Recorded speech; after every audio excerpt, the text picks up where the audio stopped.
If you're a plant, what people think is filth is your food, isn't it so? Hello? If you are a plant, if you are a tree, what other people think is filth, isn't it your food? So, lotus thrives on it.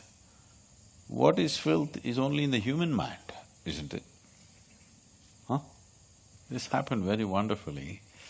I was teaching a program in a village in Tamil Nadu, way back, maybe 26, 27 years ago, in a small village called Velaidupalyam. I enjoyed those cute villages teaching very simple people, but they are the people who stood like pillars for the foundation to grow. So, I was teaching them at that time Shunya program, and I'm talking about how when you meditate, when you go beyond a certain level of relaxation, if you don't come out and become active, once again the blood will try to push back the impurities into the cellular level. This is like you gave so much filth to the municipality in the last 1 year and you did not pay your taxes. So, the municipality decides 10 loads of filth, they will put it in your house today and go because that's what has come from your house. So if they do like this, what will you do?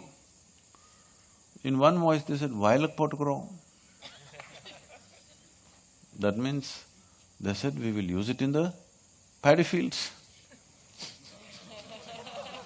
I just got stuck for a moment. This is an example which is working wonderfully well in the city.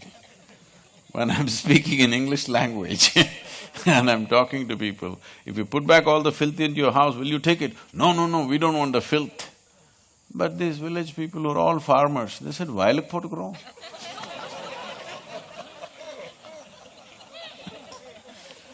So, what is filth for you is very precious for many other creatures, particularly the plant life, isn't it?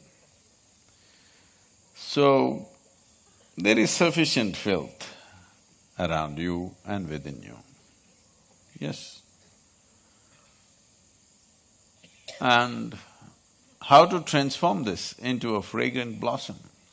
That's a question, not how to isolate yourself, because you never can isolate yourself. Because what is on your mind is not your choice. Whatever you have seen, everything that you're exposed to is on your mind, isn't it?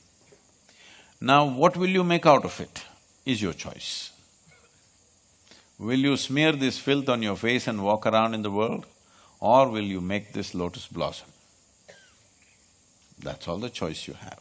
Filth or no filth, you have no choice. Believe me, even if you go and sit in a Himalayan cave, dirty thoughts can come to you. You think they'll go away? You already tested them. They'll not go away. But if you learn to transform all this into another possibility, then it doesn't matter, what comes your way will not determine where you go.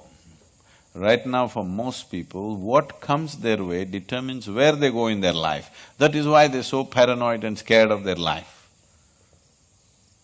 But if you know how to transform filth into wealth, it's an important part of the document, transforming filth into wealth. On a different scale, but I'm saying within yourself, if you know how to transform filth into wealth, what comes at you doesn't matter. Whatever comes at you, the worst things that come at you, if you know how to make the best out of it, then why do you distinguish something as filth? This is why Shiva is described in many ways. In one moment he is a Sundar Murti, the most beautiful human being. In another moment he's hideous, he's in the most ugly forms, in the most filthy forms. Why this is shown like this is to make you understand, life has all these aspects. What will you make out of it? That's all the big question is. And that's the only thing this culture has always worshipped. Otherwise, your Ramas, your Krishnas, even Shiva himself, if you look at the worldly life of theirs, it's a big failure, isn't it? Rama is a serial disaster. Yes, even the property is taken.